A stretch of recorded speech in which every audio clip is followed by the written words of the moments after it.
Look, our opening shot's gonna be fine. He's 4-2. Of course he's gonna become an ozeki. I already bought this card. I bought a bottle of Wakatakakage, and I have this ozeki sake cup. Don't worry about it. It's gonna be okay. Okay, listen, I know, but I have a backup plan. I picked up this new bottle of sake. I have a new card. Listen, this dude's 11-0. What's gonna go wrong these last 4 days?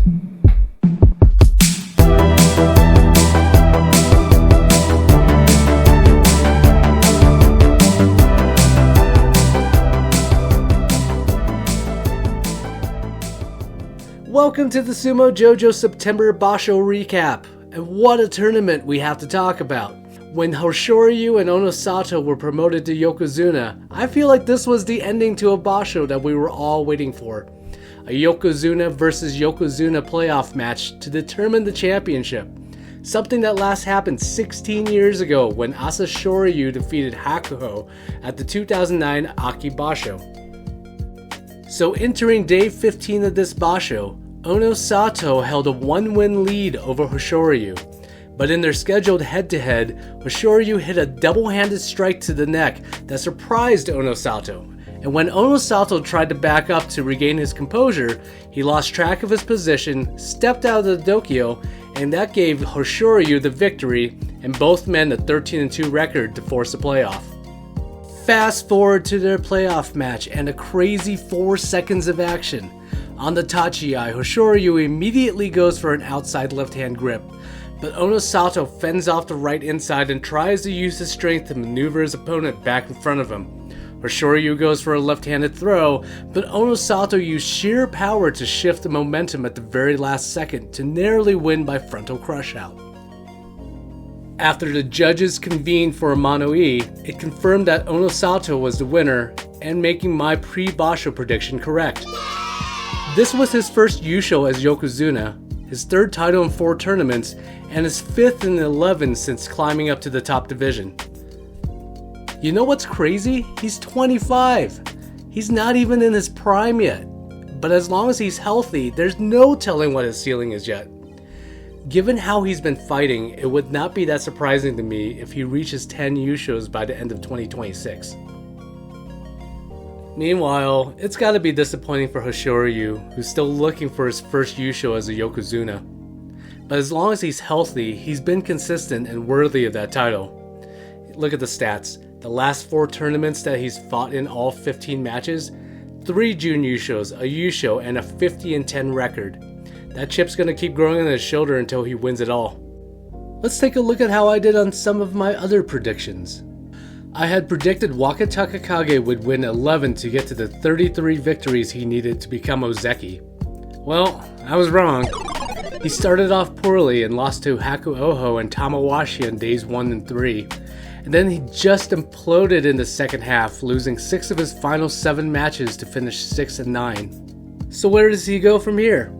Well, it seems like he's going to be starting from scratch again. A 6-9 record probably has him dropping out of the Senyaku, which means he has to climb back up to start an ozeki run again. He's 30. He's still fighting well, but this was just a lost opportunity. I predicted Tamawashi would not return to the Senyaku in November, and I was right. He needed a winning record and he finished 6-9, but I'm still rooting for the old man. I'd love to see him do something that's never been done in the modern era. It's been 90 years since someone who is 40 earned a promotion to the Senyaku. Would any of the rookies make a splash? There's only one this time, and I said Hitoshi would not. I got that right, but barely. After an 0-4 start, he went 7-4 the rest of the way to finish with a respectable 7-8 record. It's a strong debut, but probably not strong enough to keep him in the top division. Would any of the Magashira 10s or lower get 10 wins? I only chose one. I went with Daisho, and it didn't go so well for me. He was 1-5 to start, but ended up going 6-3 the rest of the way. A strong finish, but not strong enough to make my prediction right.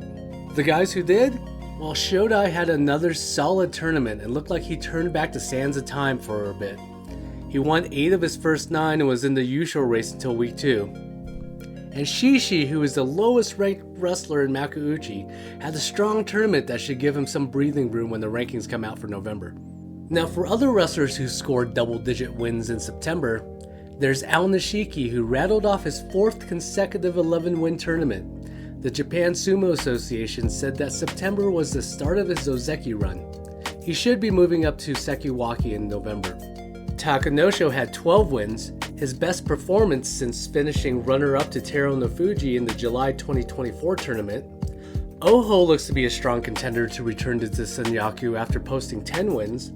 And everybody's favorite Ura had his first 10-win performance since November 2021. On the opposite end of the spectrum, here are some fighters who did not do very well. This was an awful tournament for Gonoyama. He typically yo-yos between a good and a bad basho, but this one was especially bad. He lost his first 11 bouts and his only win was against the nearly as bad Abi. And speaking of Abi, he started 0-9 this tournament. His attacks had no force behind him, and I'm surprised he didn't try to do more Henkas in order to capture some cheap wins. November will be the first tournament he'll be out of the joy since 2022.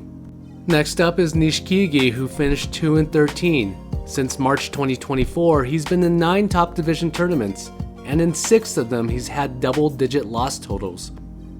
And finally, we take a look at Kodo Shoho, who finished 3-12 at Magashira 5. After winning the championship in July on a 10-bout winning streak to close out the basho, he went the opposite direction in September. He lost 10 of his last 12 matches, and his struggles continue when he's ranked at Magashira 5 and up. In 7 tournaments, he's had just 1 Kashikoshi. Now, let's take a look at my power rankings. I examined the top division wrestlers over the last 3 tournaments and put together a list of who I believe are the top 5 over that span. Here's a look at my list entering the September Basho. 2 of these guys are falling off the list, Kodo Shoho and Takayasu. Kodo's championship is sandwiched between 2 losing records, and Takayasu's been okay, but a couple of other wrestlers have climbed past him. Starting at number 5 is Takanosho. He was 12-3 in September and earned the Fighting Spirit Award. He had wins over Sanyaku members Kodo Zakura, Wakatakakage, and Kirishima. He's gone 29-16 over the last 3 tournaments with 3 straight Kashikoshis. He's due for a big jump into Banzuke, but he tends to struggle in the Joy, so we'll see how he performs in November. Coming in at number 4, we have Wakatakakage. He had an awful September that saw him lose 6 of his last 7 matches and say goodbye to his ozeki run. But he was 22-8 in the previous 2 tournaments, and I give him the edge over Takanosho because he battled in the Joy and was generally successful before September. At number 3, we have the Yokozuna Hoshoryu. He picked up his 2nd Jun Yusho in 3 tournaments. He had a monster start in September, winning 11 straight before dropping a pair to Ao Nishiki and Kodo Zakura. So why just number 3? Remember, he finished just 1-4-10 in July. But if you remove his 10 withdrawals in July, he has a 74% winning percentage, which is second only to Onosato during the last 6 months. Holding on to the number 2 spot is Ao Nishiki. The 21-year-old Ukrainian phenom has picked up his 4th consecutive 11-win tournament since getting promoted to the top division. He's been a model of consistency. He's been able to answer every challenge he's met as he's climbed the Banzuke. I feel like the odds are good that he's going to earn a promotion after the January tournament. And coming in at number 1, who else but Onosato. He just won his first Yusho as a Yokozuna. He's lived up to expectations and then some. In 11 top division tournaments, he has 5 championships, 2 runner-up finishes, and he's never won fewer than 9 bouts in the Basho.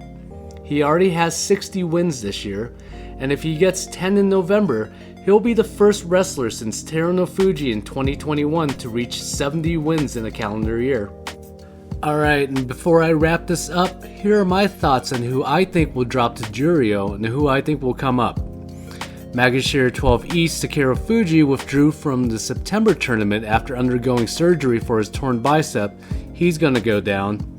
Magashira 16 Nishikigi was 2-13. He's definitely gonna go down. And despite a big push at the end, I think Magashira 17 West Hitoshi is gonna drop. Meanwhile, the guys I think who are going to replace them? Well, there's Juryo 1 West Oshomi, who is 9-6, Juryo 2 West Chiyoshima, who is 9-6, and Juryo 3 West Nishiki Fuji, who is 11-4. Of those three, Oshomi would be the only rookie for November. Now, Fuji Seiyun and Asaha Kuryu had incredibly strong Septembers, but given where they were ranked and how well they did, I don't think they had quite enough oomph to make the leap. And that's it for my September recap. Let me know who you think did great or who you think did absolutely poorly. Please like and subscribe, and I'll see you next time.